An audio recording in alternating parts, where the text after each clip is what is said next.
Costello in Washington tonight. Tom, thanks. Earlier today, across the Hudson River from here in New Jersey, we sat down with the governor of New Jersey.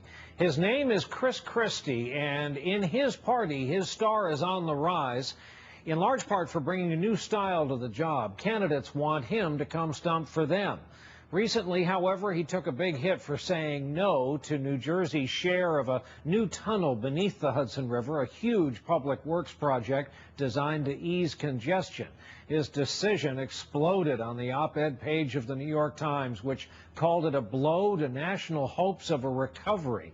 It's where we started our conversation with the governor today. I can't pay for it.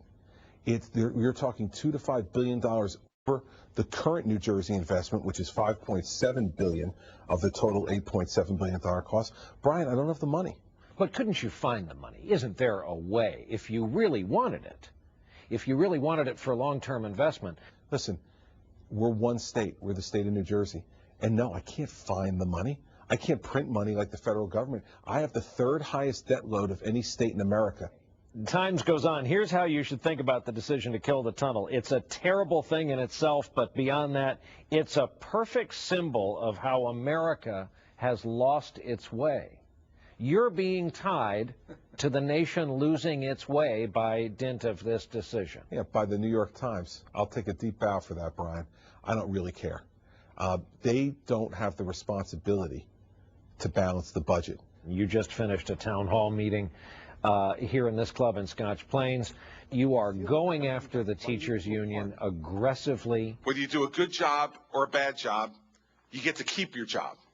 When are you going to know when the line is, when you're going to need good quality teachers to educate children in New Jersey? We need good quality teachers, and we have plenty of them. But I separate the union and the teachers. The union leadership is extraordinarily detached, I think, from the experience of the everyday teacher. And everyday teachers in New Jersey are taxpayers, too. And they understand that we can't continue to spend the way we're spending. How about your life outside of New Jersey, campaigning for other candidates? Hank McNamara, in the Record, writes, "He is politicking on our time. Christie, for now, may be seen as a GOP conquering hero in Illinois, Ohio, Pennsylvania, or Iowa, but he will come home." Sounds vaguely threatening. Yeah, well, I am home. And, you know, I think in the last 2 months, I've spent a total of 6 days out of New Jersey, out of 60. I don't think the people in New Jersey are all that upset about that. And candidly, it gives me an opportunity to go around the country and rebrand New Jersey. With the election coming up, where do you place Barack Obama's presidency so far? There's a number of things that I think the president has done well. I think he's been a leader in education reform. I like what he's talking about in terms of renewable energy. Where I've been disappointed is I think he's been incredibly partisan. Now, that's not to say Republicans haven't been partisan, too, because they have. Now, he seems kind of angry about things when I see him out on the campaign trail. I don't think that President Obama does angry well. I don't think that suits him well. And I think he promised to be something very different. He promised to be post-partisan, and he really hasn't been. And he hasn't forced members of his party to be post-partisan, and he hasn't embarrassed Republicans who want to be just baldly partisan into going in another direction. But I think he respects me. I obviously believe he does because he appointed me to this trade council, and I'm happy to serve because he's the President of the United States.